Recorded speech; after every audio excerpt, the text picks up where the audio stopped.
2024학년도 수학 능력 시험 사회문화 핵심 분석 그 해설의 시간을 가져보도록 합시다. 시험 문제를 해설하고 어떤 점을 유의하는지 확인해 보도록 합시다. 1번 사회문화 현상의 의미와 특성. 사회문화 현상의 의미와 특성이라고 하는 이런 문제는 먼저 기본적으로 기억에서 미음까지가 자연현상인지 사회문화 현상인지를 어떻게 구분할 거냐를 먼저 생각해야 되죠. 그래서 인간의 의지나 가치가 개입돼서 나타나는 현상은 사회문화 현상이다. 그렇지 않은 것은 자연현상이다. 이렇게 구분하면 되죠. 그렇게 보니까 강물 속 용존, 상승, 산소 감소가 수상생물의 다양성을 위협한다. 이렇게 됐죠. 그러면 여기서 주체는 강물 속 용존 산소입니다. 그렇기 때문에 자연현상이죠. 지구온난화에 수온이 상승한다. 지구온난화가 주체가 되는 겁니다. 자연현상이죠. D가 용존산소가 주체가 되는 겁니다. 자연현상입니다. 리얼 탄소 배출량 감축 정책이 실패했다. 감축 정책은 인간의 의지나 가치가 개입돼서 나타나는 현상이죠. 사회문화 현상입니다. 예측했다. 사람이 주체가 되는 거죠. 그래서 1번 가치 함축이 돼야 사회문화 현상의 특징입니다. 당위법칙 마찬가지 사회문화 현상의 특성입니다. 보편성보다 특수성이 더 강하게 나타난다. 사회문화 현상의 특성입니다. 개연성의 원리가 나타난다. 사회문화 현상의 특성입니다. 확실성의 원리가 나타나는 것은 자연현상의 특성이죠. 그래서 4번이 정답 이렇게 되는 겁니다. 정리해보면 일단 자연현상이 뭔지 사회문화 현상이 뭔지를 어떻게 구분하느냐. 인간의 의지나 가치가 개입되어서 나타나는 현상. 그건 바로 사회문화 현상이다. 그러한 사회문화 현상의 특성은 뭐고 자연현상의 특성은 어떤 것이 있는지 쭉 잘 기억하고 있어야 된다는 것. 공통점도 마찬가지 잘 기억하고 있어야 됩니다. 2번 개인과 사회의 관계에서는 기본적으로 우리가 이제 알고 있어야 되는 개념이 개인에게 초점 맞춰져 있는지 사회에 초점 맞춰져 있는지를 먼저 알고 있어야 됩니다. 그래서 지문을 보니까 돈의 가치는 불가하다. 돈의 가치는 상대적 수단 것이다. 이렇게 돼서 사회 명목론에 해당되는 겁니다. 그렇죠? 개인에게 초점 맞춰졌다. 이 얘기입니다. 그렇게 놓고 보고 기억, 사회의 속성을 개인의 속성으로 하나할 수 있다. 사회 명목론의 입장입니다. 사회는 개인의 이익을 실현해주는 도구에 불과하다. 마찬가지죠. 그래서 1번이 정답이 되고 사회는 개인의 외부에 존재하는 사회 실제론의 입장입니다. 사회의 구성력을 개인의 자유의지보다 우위에 있다. 사회 실제론의 입장이죠. 이 문제는 이제 지문이 사회 명목론인지 사회 실제론인지를 먼저 구분하고 보기의 내용이 거기에 부합되는지 여부를 판단하는 경우입니다. 자료 수집 방법. 자료 수집 방법은 일단 기본적으로 보니까 A와 B, B와 C를 사용했습니다. 이렇게 됐죠. 그렇게 됐을 때 B가 공통점입니다. B가 공통점인데 B가 질문지법이라는 거 우리가 알아낼 수 있죠. 그러면 A는 참여관찰법, C는 문헌연구법이다. 문헌연구법이라는 거 할 때 조심해야 될 게 여기 분석입니다. 왜? 면접법이 아니냐. 심층 면접을 했는데 그 조사 결과를 분석했다는 거죠. 그렇기 때문에 문헌연구법이다라는 것. 1번. 변인 간의 관계를 파악하는 것은 양적 연구에서 주로 사용하는 자료 수집 방법의 특징이죠. 언어적 상호작용은 면접법, 그리고 질문지법 이렇게 되어 있습니다. 그래서 2번이 정답이 되게 됩니다. 연구 대상자의 정서적 교감의 형성을 중시한다. 면접법과 그리고 참여관찰법의 특징입니다. 다수를 대상으로 한 자료 수집, 질문지법의 특징이죠. 질적 자료, 면접법과 참여관찰법입니다. 그렇죠? 그래서 답은 2번이다. 이 경우는 이 부분을 먼저 체크를 하고 풀어나가야 됩니다. 그렇죠?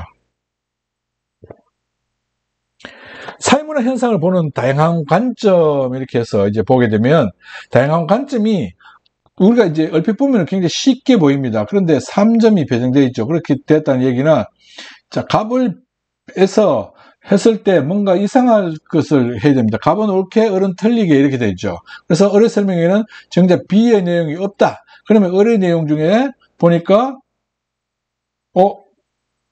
A의 내용도 있고 그 다음 C의 내용도 있고 B의 내용이 없네요. 그죠? 그렇게 되면 B가 바로 상징적 상호작용론. 그러면 A가 옳으니까 기능론, C가 갈등론 이렇게 되는 겁니다. 1번 개인의 상황 정의에 이렇게 놓고 보면서 상징적 상호작용론입니다. 사회 내지 한 구조적 모순을 중심으로 이렇게 갈등론적 관점이죠. 기득권층의 이익을 옹호한다는 비판을 받는 것은 기능론적 관점입니다. 대립과 갈등을 사회의 본질적 속성으로 보는가라는 것으로 질문으로 A와 B를 구분할 수 없다. 그렇죠. 왜? 갈등론하고 비교해야만 구분이 되는 겁니다. 그래서 4번이 정답이 됩니다. 사회 각 제도의 상호 의존 관계에 주목하는가, 이 기능론에 대한 것이요. 기능론하고 비교해야 되는데 기능론은 쏙 빠져 있습니다. B와 C는 상징적 상호작용론, 갈등론 이렇게 됩니다. 이런 문제는 지금 요게 이제 키인 것 같아요. 보니까. 그래서 요걸 제대로 받느냐 안 받느냐 해서 요걸 요렇게 정리해야만 답을 찾아 나갈 수 있는 그런 문제였습니다. 5번 사회문화 현상의 탐구 절차. 자, 이 탐구 절차도 3점으로 배정을 해도 크게 문제는 없을 겁니다. 왜? 시간이 많이 소요됩니다. 문제를 아무리 쉽게 낸다고 하더라도. 그래서 자, 보기부터 먼저 봅시다. 1번 2단계에서 가본 사전검사를 실시했다. 정부 정책 도입에 대한 찬반 여부를 측정했죠. 그게 바로 사전검사입니다. 그래서 사전검사 실시하지 않았다 했으니까 틀렸습니다. 유형 B에 응답한 것은 통제 집단 유형 C 아닙니다. A, B, C 모두 실험 집단이죠. 모두. 그래서 틀렸습니다. 3번 기억은 리얼에 대한 아닙니다. 추상적인 개념을 구체시키고 측정 가능하는 것이 조작적 정의인데 오히려 추상적인 개념이 기억이죠. 반대로 바뀌었습니다. 그렇죠? 그래서 틀렸습니다. 4번 질문지 작성 시 특정 응답을 유도하겠다. 특정 응답을 유도해야만 되는 경우도 있습니다. 그것이 독립변이인 경우. 그래서 4번은 독립변이에 해당되기 때문에 일반화할 수 있다. 이런 부분입니다.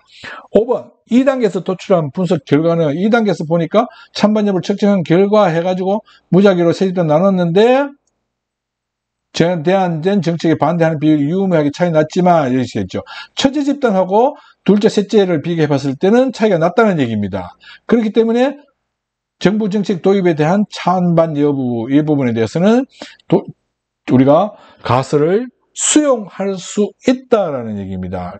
근거의 찬성의 근거, 수용할 수 있는 근거가 될 수 있기 때문에 그렇다는 얘기죠. 자, 이 문제는 이제 기본적인 개념을 어느 정도 잘 알고 있는 상태에서 풀 수 있는 문제라고 생각했기 때문에 아마 이 점으로 배정한 것 같습니다. 그러나 시간은 상당히 많이 소요되는 그런 문제라고 볼 수 있습니다. 6번 문화의 의미와 속성. 자, 서로 다르게 한 가지씩 배정했다. 그러면 갑을, 병, 정, 무 이렇게 5사람에게 각각 한 가지씩 배정했다는 얘기입니다. 갑과 정은 배정받은 속성이 맞다는 얘기죠. 갑과 정은 배정받은 속성이 맞다는 얘기고 을은 무가 배정받은 게 뭐예요? 무가 배정받은 것은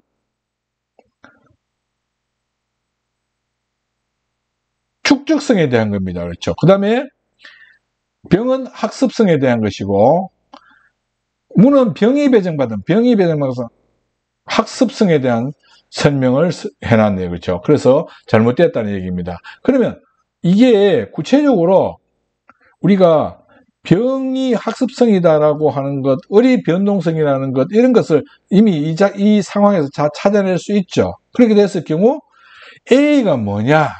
자, A.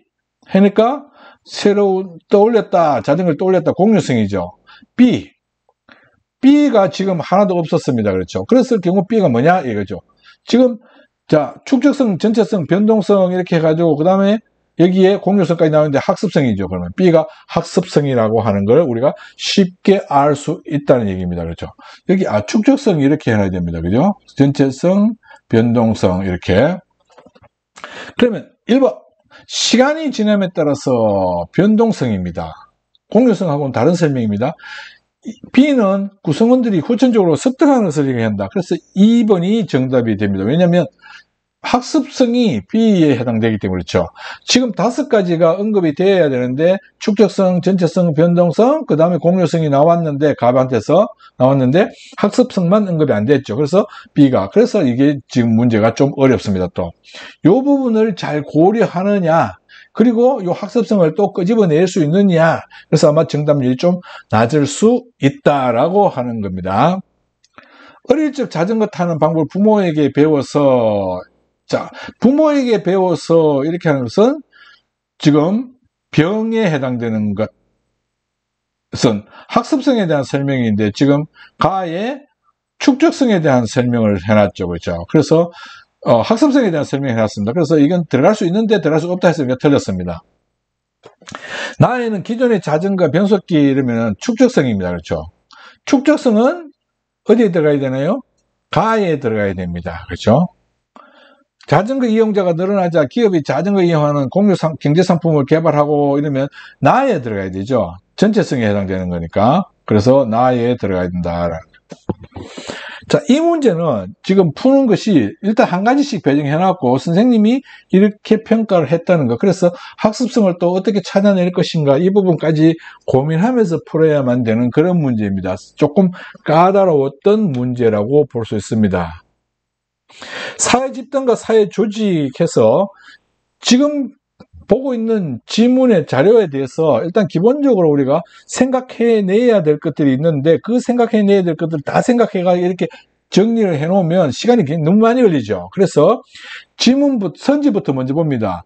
성취지위인지 아닌지 연하남 연상녀 이거는 성취지위가 아니고 사회적 범주입니다. 그래서 일단 무조건 틀렸습니다. 이 부분은. 비공식 조직은 뭐가 비공식 조직인가요? 사내 이행 동아리. 그래서 이 부분은 맞죠. 그래서 1번은 틀렸습니다. 이익사회 개수를 몇 개인가요? 기업, 대학교, 바다낚시, 동호회 이렇게 되어 있습니다. 그러면 3개죠. 3개. 그 다음 비공식적 사회기관 장면 사회, 비공식적 사회기관 방송국 공식 사회가 목적 아니죠. 은행 사회가 목적 아닙니다. 동물보호단체 사회가 목적 아닙니다. 똑같이 3개입니다. 대학교는 사회가 목적입니다. 그래서 3대 3 이렇게 해서 같은 데 틀렸습니다. 그죠? 4번 역할 갈등이 아니라 단순 선택의 문제입니다. 그래서 틀렸습니다. 현재는 일치하죠. 그 다음 4번 을이 속해 있는 자발적 결사체의 개수는 을이 속해 있는 자발적 결사체 여행동아리, 고등학교 총동창회, 그 다음 아까 여기에 보니까 을이 바다낚시 동호회에 있죠. 갑하고 을하고 같이 이렇게 되어 있으니까 바다낚시 동호회, 은행 동아리, 고등학교 총동창회 이렇게 3개입니다. 그렇죠. 자발적 결사체가 3개고 병이 속해 있는 2차 집단의 개수, 병이 속해 있는 2차 집단의 개수. 자, 2차 집단은 전문적인 사회화, 2차 집단은 사무적인 기관입니다. 그렇죠? 친밀도가 떨어지고 형식적인 만남을 중심으로 가정하는 겁니다. 그럼 방송국, 대학교, 은행, 동물보호단체, 맞죠? 다 2차 기관입니다. 그래서 넷 해서 적습니다. 그렇기 때문에 4번이 정답이 되게 됩니다. 그 다음에 이제 5번은 왜 틀렸냐?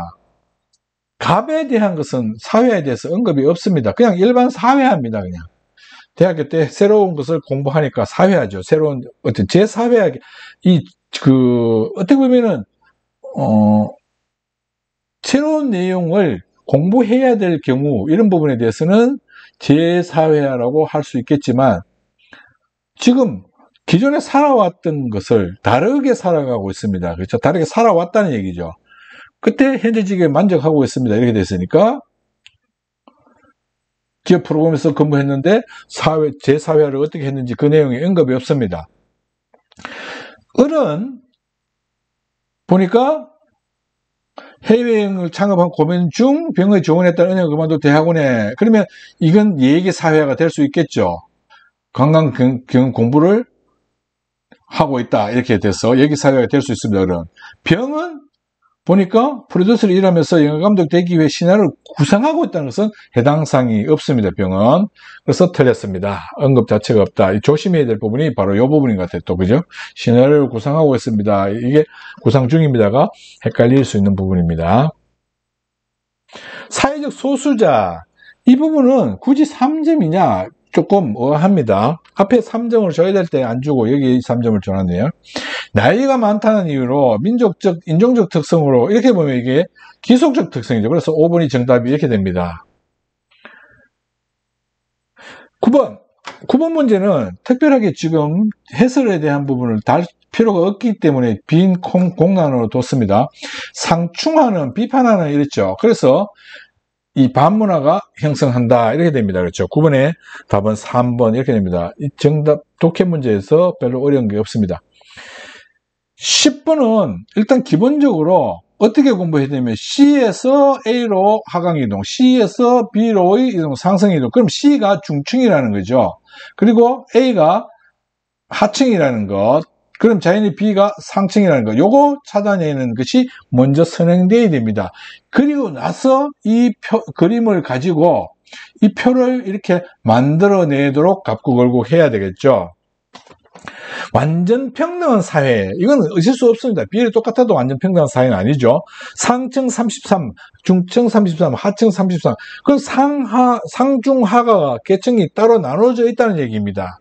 그렇기 때문에 이론상으로 완전 평등한 계층 구조가 있을 수 있겠지만 현실은 절대 있을 수가 없다는 거. 모든 사람이 같은 계층에, 중층이면 모두 중층에 있어야 된다는 그 얘기입니다. 그래서 틀렸다라는 것. 2번. 얼굴의 자녀 세대에서 중층인 사람의 수, 얼굴의 자녀 세대에서 중층인 사람의 수는 4, 그죠? 그 다음 각국의 부모 세대 상층인 사람의 수는 4입니다. 그렇죠? 그래서 똑같죠? 그런데 틀렸습니다. 3번, 각국은 얼굴과 달리 중층에서 세대가 하강 이동이 발생하지 않았다. 각국은 중층에서 하강 이동이 발생했죠. 3이라고 하는 것. 그래서 틀렸습니다. 얼국도 마찬가지 하강이동이 발생했습니다. 둘 다 발생했죠. 하강이동이. 4번. 각국은 개방적 계층구조, 얼국은 폐쇄적 계층. 개방적 계층구조냐, 폐쇄적 계층구조냐를 판단하는 것은 구체적으로 이 수직이동이 보장되느냐를 가지고 판단해야 됩니다. 근데 만약에 비율이 똑같으면 어떻게 될까요? 근데 여기서는 일단 비율이 서로 달라졌기 때문에 둘 다 개방적 계층구조입니다. 비율이 똑같아도 폐쇄적 계층구조라고 단정할 수 없습니다. 왜냐하면 1대1로 수직이동을 했는 경우가 생기기 때문에. 그래서 4번은 틀렸다. 5번. 각국의 부모 세대 계층구조는 피라미드형 4, 5, 9. 얼굴의 자녀 세대 계층구조는 모래시계형 6, 4, 10 맞죠? 그래서 5번이 정답이 되게 됩니다. 이 문제는 지금 일단 기본적으로 A, B, C가 뭔지를 먼저 알아내는 요 작업이 필요하고, 그리고 나서 이 표를 만드는 일을 만들어 놓으면 크게 어려운 문제는 없습니다. 그 다음에 이제 주의해야 될 점은 이런 것들은 조심해야 되죠. 그렇죠? 이것도 이제 비율에 따라서 나오는 경우가 있을 수도 있는데 조심해야 될 그런 복일 수도 있습니다. 11번. 일탈 행동의 의미의 영향. 자, 이번 시험에서 좀 색다르게 디르케임의 아노미론과 머튼의 아노미론을 서로 구분했습니다. 그래서 보니까 갑은 머튼의 아노미론, 병은 디르케임의 아노미론, 병은 머튼의 아노미론 이렇게 됩니다. 그리고 태도를 학습, 습득했다 이렇게 되는 것은 차별 교제 이론이죠. 정상 집단과의 교류 이러면 차별 교제 이론입니다. 차별적인 사회적 제재 이러면은 이건 뭐예요? 낙인 이론이죠. 그렇죠? 문화적 목표와 제도화된 수단의 괴리 이렇게 하면 이거는 머튼의 아노미론입니다. 그렇죠? 그래서 3번이 정답이 되게 됩니다. 사회 구조적인 관점에서는 갑과 병이 되게 됩니다. 개인이 타인과의 상호작용을 통해 일탈자가 되어가는 것은 낙인 이론, 그 다음 차별 교제 이론 이렇게 두 가지가 됩니다. 그래서 3번이 정답이 된다라는 것. 자, 뭐 크게 어려운 내용은 없어요. 기본적인 내용을 공부하면 그런 대로 풀 수 있는 문제입니다. 사회적 조직의 의미와 유형, 관료제, 탈관료제 이렇게 해서 관료제가 뭔지 탈관료제가 뭔지 이런 것들을 공부해야 됩니다. 그렇죠? 그렇게 되었을 경우에 이 3점으로 배정해 놓은 것은 글쎄요, 아마도 요것 때문에 3점으로 배정해 놨지 않을까 했는데 이거는 모두 즉 공통점에 해당되는 겁니다. 그래서 1번 업무 수행의 과정의 예측 가능성이 높다. 그래서 1번이 정답이 되게 됩니다. 외부 환경 변화의 탈관료제죠. 목적 전치 현상이 나타나는 것은 관료제입니다. 능력에 따른 보상은 탈관료제에 해당되는 것이고 경력에 따른 것은 관료제에 해당되는 것입니다. 이런 내용은 혹시 그렇게 어려운 내용은 아닙니다. 그렇죠? 그래서 3점이라고 하는 것이 굳이 뭐 필요한가 이런 생각이 드는 그런 문제였습니다. 사회 변동의 의미와 요인. 가가 뭔지 번갈아가며 하면 순환론, 더 나은 방향으로 변화하다 진화론 이렇게 됩니다. 장기적인 사회변동 과정을 설명하기 쉽죠, 오히려. 그래서 틀렸습니다. 단선적인 사회변동을 설명하기 쉽습니다. 틀렸습니다. 가는 나에 비해 사회변동을 예측하기, 대응하기 어렵다. 그래서 3번이 정답이 되게 됩니다. 과거에 비해 진보한 사회를 설명하기 쉽습니다. 그래서 틀렸죠. 서구 중심적인 사고 이러면은 진화론에 대한 설명이고, 숙명론적인 사고는 순환론에 대한 설명입니다. 마찬가지 기본적인 개념을 잘 공부해두면 크게 어려운 내용은 없다라는 것.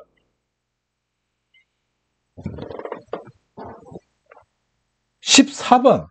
자, 일모듬 전국적으로 유행했다, A가 인기 있다, 이 얘기는 이제 문화가 공존한다는 것을 알 수 있습니다. 그렇죠? 그래서 거주지역에서, 이주민 거주지역에서 직접 전파, 서로 접촉하면서 이런 얘기죠. 이모듬, 음료사의 회사는 젊은 층의 선호로 전통음료와 비판매를 추구하는데 이것도 마찬가지 문화 공존입니다. 그런데 뭐라고 되면 무열량 음료를 개발했다. 새로운, 그렇죠? 그래서 자극 전파에 해당되게 됩니다. 지금 이 색깔을 따로 표시했는데 이게 표시가 저장이 또 안 됐네요. 3모듬, 새로운 가자임, 이러면 문화융합이죠. 새로운 가자임, 그죠? 여기서도 마찬가지 새로운 가자임, 이러면은 이게 이제 행태를 가미한, 이러면 자극 전파가 됩니다. 여기서 새로운 가자는 자극 전파에 해당되는 겁니다. 이 조심해야 될 게 문화융합 아니라는 것. 여기는 문화융합이 들어갈 수 없습니다. 꼭 메모해 놓도록 하기 바랍니다. 그 다음 3모듬, SNS를 통해서 인터넷에서 배우는 간접 전파죠. 그렇죠? 그래서 1번 문화공존, 1, 2모듬 맞죠? 그래서 1번이 정답 이렇게 됩니다. 2번 3모듬과 4모듬 문화융합이 나타나 있다. 아닙니다. 4모듬은 전혀 언급이 없습니다. 그렇죠? 그래서 해당 사항이 없습니다. 만약에 2모듬 이렇게 하면 좀 헷갈릴 수도 있습니다만은 4모듬이라니까 절대 헷갈릴 일은 없겠죠. 3번 발명 언급 자체가 없습니다. 5번 직접 전파가 아니죠. 2모듬은 직접 전파 아닙니다. 1번이 1모듬이 직접 전파입니다. 4번 문화동화 언급 자체가 없습니다. 그리고 4모듬의 간접 전파 맞죠? 1모듬과 2모듬 아니죠. 1모듬은 직접 전파, 2모듬 자극 전파, 3모듬, 4모듬 자발적 문화 접변. 사실은 이 모두가 자발적 문화 접변에 해당되는 겁니다. 그래서 1번이 정답이 되게 된다는 것. 자, 여기 지금 요 부분을 어떻게 보면 문화융합을 요번에 따면 3점 아주 깔끔한 그런 3점이 될 겁니다.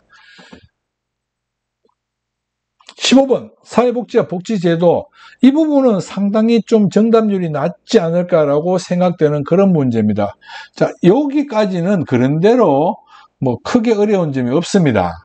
그리고 50% 증가했다, 이 부분이 이제 나오니까 조금 까다로워지는데, A 수급자 T년에 보니까 지금 40명 해서 중복하고 해야 되고 32, 8 이렇게 하고, 그 다음 15명인데 중복자가 8 있으니까 7명 이렇게 나열할 수 있습니다.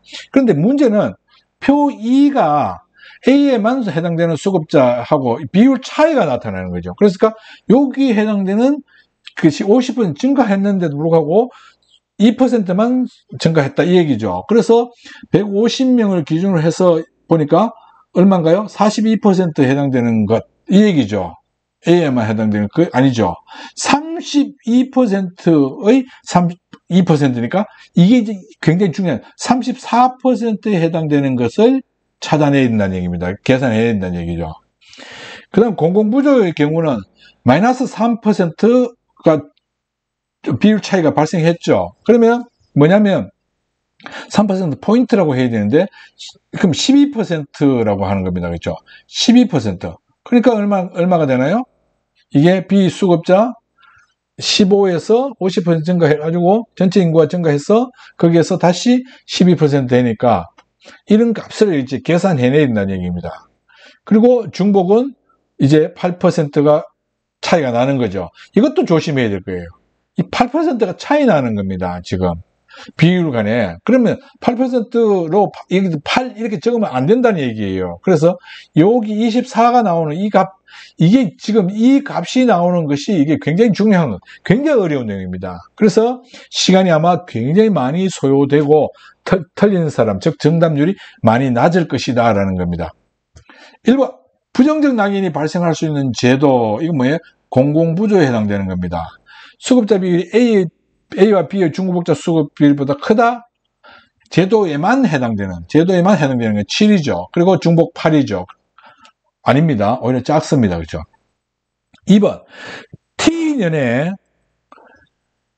T 플러스 30년의 수혜자 비용 부담, 사회보험이죠. 사회보험에 해당되는 제도의 수급자 수는 T년에 A나 B 어느 정도에 받지 않는 비수급자의 수보다 많다. 이것도 계산하는데 한참 시간이 걸릴 겁니다. 그래서 이제 해보니까 이게 75가 됩니다. 그죠? 여기 해서 75. 그럼 75가 나오죠. 수혜자 비용 부담 중복되는 부분이 있으니까 75가 되고, 그 다음에 이제 어느 것에 해당되지 않는 것을 해보니까 전체 100에서 다 빼야 됩니다. 그렇죠? 그래서 32, 그 다음 7 더해야 되고 8을 또 더해야 되죠. 이렇게. 그리고 나서 또 8 더하고 빼고 이렇게 해야 됩니다. 그러면 47이 나오게 됩니다. 그래서 100 빼기 47 해가 53이 나옵니다. 근데 이거는 우리가 얼핏 봐도 해결이 빨리 되는 게, 이 값이 이미 여기에서 75가 나왔기 때문에 빨리 해결되는데, 이 표를 제대로 만들어 놓지 않으면 이제 굉장히 복잡해지는 겁니다. 그렇죠? 그래서 2번이 정답입니다. 이 표를 정확하게 만드는 일이 굉장히 중요하다. 3번. 강제가입의 원칙이 사회보험에만 해당되는 거죠. 그러면 T 플러스 30년에 51입니다. 그렇죠? 51. A와 B의 중복 수급자 수보다 24죠. 그러니까 이거하고 했을 때 이게 더 많죠. 근데 적다 했으니까 틀렸습니다. 4번. T년의 사전 예방, 사회보험에 해당되는 겁니다. 그렇죠? 사회보험에 해당되는 것은 T년 사후처만 공공부조에 해당되는 거죠. T년에 40명입니다. T 플러스 30년에 30명이죠. 그래서 2배의 관계가 성립되지 않죠. 5번. T년 대비 T 플러스 30년에 A 수급자 수의 증가율은 B 수급자의 증가율보다 크다. T 플러스 30년 A 수급자의 수는 40분의 T 플러스 30년에 75가 되죠. 그러면 75 빼기 40 이렇게 해야 됩니다. 그래서 87.5%가 증가했는 거죠. 반면에 이제 B 수급자는 15가 됩니다. 15. 15에서 30명으로 늘어났죠. 이렇게 30명으로 늘어나니까 30 빼기 15 해가지고 100%가 증가하게 됐습니다. 그래서 틀렸습니다. 오히려 B의 수급자 수가 훨씬 더 크다라는 것. 자, 다시 한번 정리해보면, 지금 일단은 요걸 찾아내는 작업을 먼저 해야 되고, 그 다음 50% 증가했다는 걸 생각해야 되고, 그리고 나서 표를 일단 만들어 놓고 T 플러스 30년에 요 개념을, 비율 차이라고 하는 개념을 생각하면서 해야 됩니다. 특히 요 개념, 8, 요거는 부분. 그래서 요 표를 정확하게 만들어내는 것이 먼저 필요하다. 정답률 아마 그렇게 높지 않을 것이다 라고 예상이 됩니다. 이 문제 맞았으면 굉장히 잘한 겁니다. 문화를 바라보는 관점과 문화 이해 태도 해서 A, B, C 해서 갑을 병해서 뭐가 나오는지 보면은 문화사대주의, 자문화중심주의, 문화상대주의 이렇게 됩니다. 선진문물 수용에 적극적이지 않다는 것은 자문화중심주의가 갖고 있는 문제점이라고 볼 수 있습니다. 문화 정체성 약화된다는 것은 사대주의와 관계되는 것이죠. 문화 제국주의와 관계되는 것은 자문화중심주의와 관계되는 겁니다. 다양성을 저해할 수 있다는 것은 문화 절대주의와 관계되는 거죠. 그래서 4번이 정답이 되게 됩니다. 특정 문화를 기준으로 마찬가지 절대적인 것이죠. 그래서 이 두 가지가 문화 절대주의라는 거. 이것만 기억하면 쉽게 풀 수 있는 문제입니다. 17번 빈곤의 유형에 대해서, 자, 최소한의 생활을 유지하지 못하는 절대적 빈곤이죠. 다른 구성원들에 비해서 보니까 누리지 못하는 생활 수준이니까 상대적 빈곤입니다. 그래서 상대적 발탁하면 모두에게서 중위소득 아니고 중위소득이 50%, 구성원의 소득 분배에 따라서 상대적 빈곤에 해당되는 겁니다. 경제 성장을 통해서 어느 정도 해결할 수 있는 것은 절대적 빈곤이죠. 상대적 빈곤은 구성원의 소득 분배를 고려하기 때문에 이건 경제 성장이 이루어져도 그대로 어느 정도 특정한 사람들은 그대로 나타나게 됩니다. 5번 상대적 빈곤선이, 자 여기 그림 한번 그려봅시다. 이게 상대적 빈곤선이에요. 절대적 빈곤선보다 높아요. 그러면 절대 빈곤에 해당되는 사람들은 A가 절대 빈곤이죠. 해당되는 사람은 모두 상대적 빈곤에 해당되는 거죠. 그래서 5번이 정답 이렇게 되는 겁니다.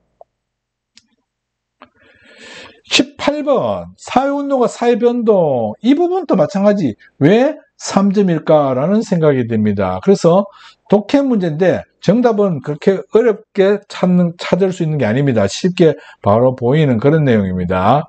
2번이 정답이 된다는 것. 19번 문제가 조금 이제 까다로울 수 있습니다. 여기에 3점 배정해도 뭐 크게 문제가 없다고 볼 수 있습니다. 자, 먼저 1점 받은 걸 보고 한번 해봅시다. 그럼 틀린 내용이 들어갔다는 얘기죠. B는 A에 비해 정보 제공자와 수용자 간의 구분이 명확한가? 그러니까 B가 A에 비해 이러면은 아니요라고 답했죠. 그러니까 B가 훨씬 더 명확한데 아니요라고 했으니까 B가 뭐예요? 정보사회입니다. 그렇죠. 그래서 B 정보사회, 그러면 기억 A는 B에 비해 물리적 거리가 사회적 관계 형성에 미치는 제약 정도가 크다 이렇게 돼 있죠. 그럼 A가 산업사회이기 때문에 맞죠. 물리적 거리가 사회적 관계 형성에 미치는 제약 정도가 굉장히 크게 나타납니다. 그래서 기억 맞습니다.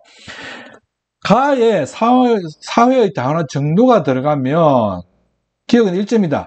자, A가 B에 비해 다원화 정도 아닙니다. 정보화가 오히려 다원화 정보가 들어가게 되죠. 그래서 틀렸습니다. 그런데 1점 했으니까 틀렸죠. 기억이 0점이라면 그러면 이제 기억이 0점은 맞는 내용이 들어가야 됩니다. 그렇죠? 가정과 일터의 결합 정도, A가 결합 정도가 높은가 이러니까 A가 틀린 내용이 들어가야죠. 틀린 내용이 들어가니까 가정과 일터의 내용이 들어갈 수 있는가 이러니까 들어갈 수 있습니다. 그런데 들어갈 수 없다 했으니까 이게 틀린 겁니다. 그래서 답은 1번 이렇게 되는 겁니다. 이 부분이 지금 이렇게 헷갈리는 이런 상황이 생길 수 있습니다. 그래서 아마 3점을 배정해도 큰 문제는 되지 않지 않겠는가 그 생각이 듭니다. 20번 문제는 저출산 고령화 다문화적 변화인데 이 문제는 15번 문제에 비해서는 좀 쉬운 문제라고 볼 수 있습니다. 15번 문제가 굉장히 어려울 겁니다. 아마 정답률이 굉장히 낮을 거라는 거. 자, 일단 기본적으로 이런 조건이 있죠. 10% 감소했다, 10% 감소했다, 20% 감소했다, 이런 것들. 현재 100이다, 100이다, 이렇게. 요거 해놓고 이제 이 표를 가지고, 요 표를 가지고 이제 찾아 들어가면 됩니다. 그렇죠. 그러면 50, 6, 54, 50, 그 다음 80에 55니까 44, 이런 식으로 이제 계속 찾아 들어가는 거죠. 찾아 들어가서 해보니까 이 부분이 요령화 지수가 얘가 분모에 들어가고 얘가 분자에 들어가죠. 그렇게 해서 보니까 25, 그럼 40대 10 이렇게 관계가 성립되고 1대1의 관계 18, 18. 그 다음에 이게 150이니까 2분의 3의 관계가 형성되는 거죠. 그 다음에 200의 관계는 1대2의 관계가 형성됩니다. 그렇죠. 이렇게 표를 이제 만드는 일을 먼저 해놓습니다. 그러면 이제 나머지는 그렇게 크게 어려운 건 없습니다. T년과 T 플러스 50년에 모두 갑국은 얼국에 비해 저출산 현상이 강하게 나타난다. 일단 기본적으로 T년의 갑국은 4.2입니다. 그렇기 때문에 틀렸습니다. 이건 아주 쉽게 해결할 수 있는, 시간을 줄일 수 있는 방법입니다. 2번, T년과 T 플러스 50년에 각국과 얼국은 모두 초고령 사회다. 아니죠. 여기 10%는 초고령 사회 아닙니다. 그래서 이 T년의 갑국은 10% 해당되기 때문에 틀렸습니다. 그렇죠? 3번, T년 대비 T 플러스 50년 노령한 지수 증가율은, 자, 요 대비라는 말은 지금 요것이 반드시 들어가야 됩니다. 그렇죠? 분모에. 그래서 25분의 100 빼기 25 해서 300%. 얼국의 경우는 150분의 200 빼기 150 이렇게 값이 들어가야 됩니다. 그렇죠? 이런 값이 들어가서 봤을 때 증가율은 갑국이 훨씬 더 큰 값이 되죠. 그래서 틀렸습니다.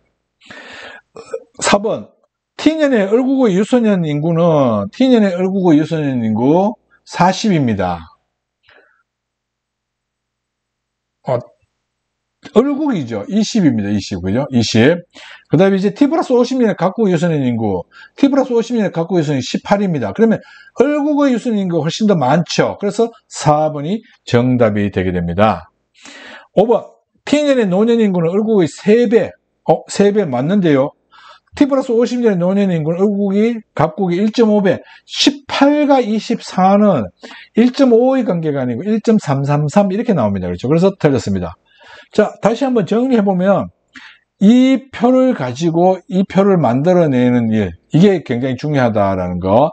그래서 요 관계를 만들어 놓고 문제를 풀면 크게 어려운 점은 없습니다. 다음 시간에는 입시 배치표를 가지고 여러분들이 논술 시험에 응시할 건지 여부를 판단하는 시간을 가져보도록 하겠습니다. 수고했습니다.